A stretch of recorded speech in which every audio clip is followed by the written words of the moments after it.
তাফসিরে 16 নম্বর আয়াতে কারিমা আলোচনা করেছি যে ওয়ানাহনু আকরাবু ইলাইহি মিন হাবলিল ওয়ারিদ। এই আয়াতের তাফসির দিয়ে আমরা গত তাফসিরে আলোচনা শেষ করেছি। এরপরে আল্লাহ সুবহানাহু ওয়া তাআলা বলতেছেন যে আমি শুধু তোমাদের কার্যক্রম পর্যবেক্ষণ করি এমন না, তোমাদের কাজগুলাকে রেকর্ড করার জন্য 3 ধরনের ব্যবস্থাপনা করে রেখেছি। সুবহানাল্লাহ। আমাদের আমলগুলাকে, কাজগুলাকে আল্লাহ পাক রেকর্ড করে রাখার জন্য 3 ধরনের ব্যবস্থাপনা। এক ধরনের ব্যবস্থাপনা হলো কিতাবাত, লেখনির ব্যবস্থাপনা, আল্লাহ পাক লেখার ব্যবস্থা করে রেখেছে। আরেক ধরনের ব্যবস্থাপনা হলো আল্লাহ পাক এগুলাকে রেকর্ড করে রাখার ব্যবস্থাপনা করেছে। আওয়াজগুলো, সাউন্ডগুলো প্রকৃতির সাথে রেকর্ড হয়ে যাচ্ছে, এগুলো আকাশের সাথে বাতাসের সাথে মিশ্রিত হয়ে এটা আল্লাহ পাক সংরক্ষণ করে রাখতেছেন। এজন্য বর্তমান বিজ্ঞানীরা বলতেছেন যে নবী সাল্লাল্লাহু আলাইহি ওয়াসাল্লামের হাদিস, আমরা তো এখন লেখনির মাধ্যমে হাদিস পাই। আধুনিক বিজ্ঞান বলতেছে যে নবী সাল্লাল্লাহু আলাইহি ওয়াসাল্লামের হাদিস নবী সাল্লাল্লাহু আলাইহি ওয়াসাল্লামের কণ্ঠে তারা বের করতে পারবে, এটা নিয়ে গবেষণা চলতেছে। অর্থাৎ নবী সাল্লাল্লাহু আলাইহি ওয়াসাল্লাম যে 1400 বছর আগে কথাগুলো বলছেন মদিনাতে, সেই বাতাসগুলো নিয়ে রিসার্চ করলে ওই বাতাসগুলোর মধ্যে নবী সাল্লাল্লাহু আলাইহি ওয়াসাল্লামের সাউন্ডগুলো মিশ্রিত আছে।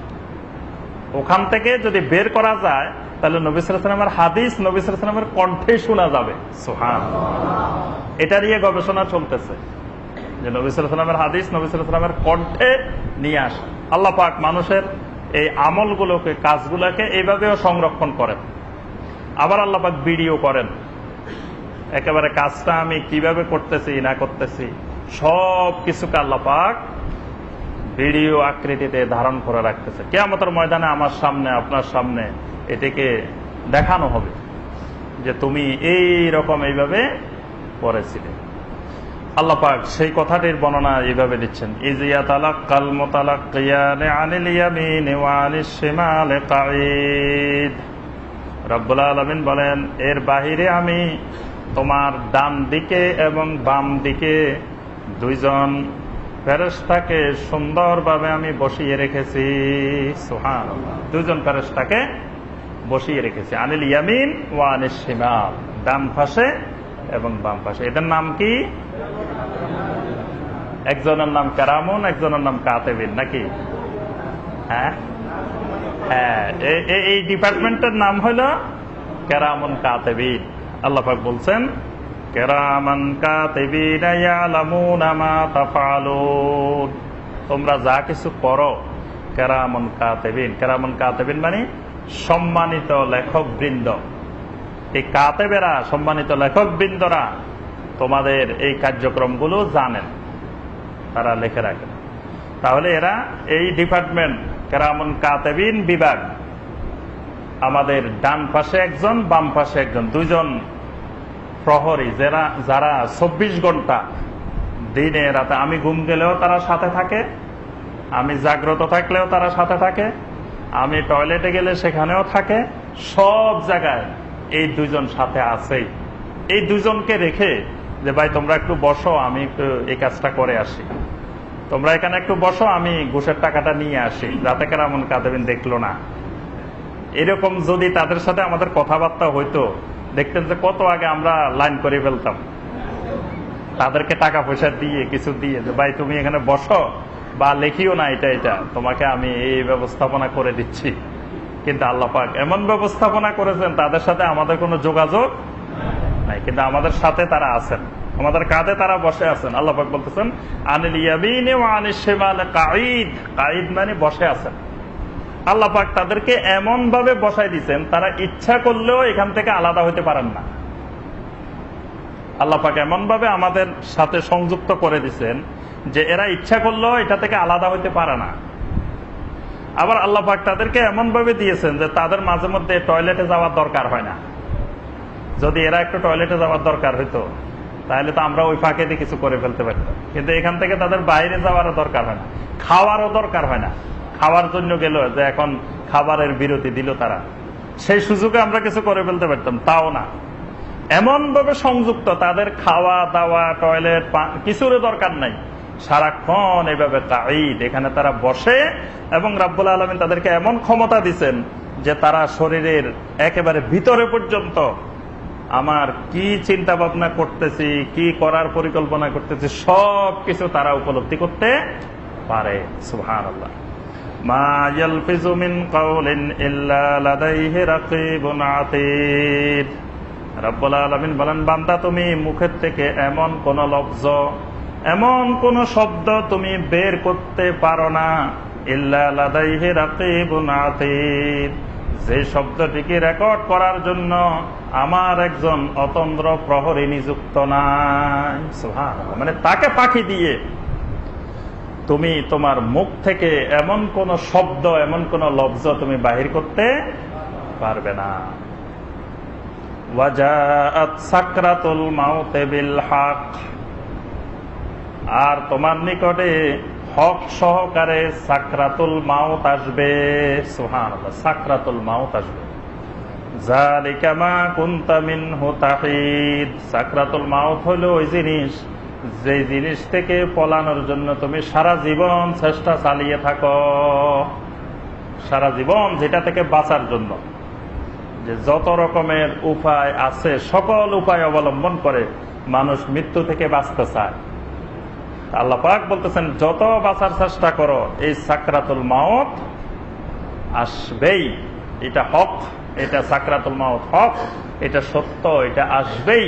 এটা থেকে তুমি বাঁচার জন্য যত চেষ্টাই করো না কেন। আল্লাহ পাক কোরআনে কারীমের অন্য সূরার মধ্যে আল্লাহ পাক ইরশাদ করেন যে মালাকুল মাউত তোমার কাছে অবশ্যই মোলাকাত করবেই, যেটা থেকে তাফিরুনা মিনহু, যেটা থেকে তুমি পলানোর জন্য, পালিয়ে বেড়ানোর জন্য যত চেষ্টা করো না কেন, ফা ইন্নাহু মুলাকীকুম, সেই মালাকুল মাউত তোমাদের সাথে মোলাকাত করবেই। সাকরাতুল মাউত, সাকরাতুল মাউত মানে মৃত্যুর যন্ত্রণা। মৃত্যু সহজ বিষয় না। মৃত্যু শুধু মালাকুল মাউত আসলো আর এক সেকেন্ডে রুহটা নিয়ে গেল, আমি টেরও পাইলাম না, এরকম না মৃত্যুটা। মৃত্যুর একটা সাকরা আছে। সাকরা, সাকরা মানে যন্ত্রণা, একটা কষ্টদায়ক। মৃত্যুর আগে একটা সাকরা আছে, সাকরাতুল মাউত যেটার নাম। নবী সাল্লাল্লাহু আলাইহি সাল্লাম যখন ইন্তেকাল হচ্ছেন, ইন্তেকালের পূর্ব মুহূর্তে ইয়াতাগাশশাহু সাওবাহু, আয়েশা রাদিয়াল্লাহু তাআলা আনহা কাপড় ভিজিয়ে ভিজিয়ে পানি নিয়ে নবী সাল্লাল্লাহু আলাইহি সাল্লামের পুরা শরীর মুছে দিচ্ছেন। নবী সাল্লাল্লাহু আলাইহি সাল্লামের শরীর মোবারক থেকে শুধু ঘাম বের হচ্ছে, মনে হচ্ছে প্রচন্ড গরম ঘাম বের হচ্ছে। আর আয়েশা রাদিয়াল্লাহু তাআলা আনহা মুছতেছেন। তখন নবী সাল্লাল্লাহু আলাইহি সাল্লামকে আয়েশা জিজ্ঞাসা করলেন, ইয়া রাসূলুল্লাহ সাল্লাল্লাহু আলাইহি সাল্লাম, আপনার কি কষ্ট হচ্ছে? তখন নবী সাল্লাল্লাহু আলাইহি সাল্লাম বললেন, ইন্না সাকরাতাল মাউত বিল হক। আয়েশা রে, সাকরাতুল মাউত হক, মৃত্যুর যন্ত্রণা এটা হক, এটা সত্য। আমার এখন যেটা হচ্ছে এটা সাকরাতুল মাউত। সুবহানাল্লাহ। নবী সাল্লাল্লাহু আলাইহি সাল্লামের যদি সাকরাতুল মাউত হয়, তাহলে আমার আপনার এবার সাকরাতুল মাউতের অবস্থাটা কেমন হবে? মৃত্যুর যন্ত্রণা। আবু বকর রাদিয়াল্লাহু তাআলা আনহু যখন ইন্তেকাল করবেন, আয়েশা রাদিয়াল্লাহু তাআলা বলতেছেন, আমি আমার আব্বার পাশে বসে আমার আব্বার অসুস্থতা দেখে, কাতরানো দেখে আমি একটি কবিতা বলতেছিলাম। মানে আবু বকর রাদিয়াল্লাহু তাআলা আনহুর অভ্যাস ছিল, যখন জ্বর উঠতো তখন তিনি কবিতা বলতেন। বুঝছেন, এটা আরেক অভ্যাস। অনেকে আছে দেখবেন বাথরুমে ঢুকে গান গায়, এরকম মানুষ দেখছেন? গোসল করতে গেছে, বাথরুমে ঢুকছে, বাথরুমে ঢুকে গান গায়। তো আবু বকর রাদিয়াল্লাহু তাআলা আনহু তিনি তো মক্কা মুকাররমার অধিবাসী ছিলেন। এই সাহাবীরা যখন হিজরত করে মদিনা গেলেন, তখন মদিনা গিয়ে তখন তাদের জ্বর হইতো, কিছুদিন পর পর জ্বর হইতো। মদিনা এলাকাটা জ্বরের এলাকা। এখনো হাজী সাহেবেরা মদিনায় গেলে অনেক হাজী সাহেবের জ্বর হয়।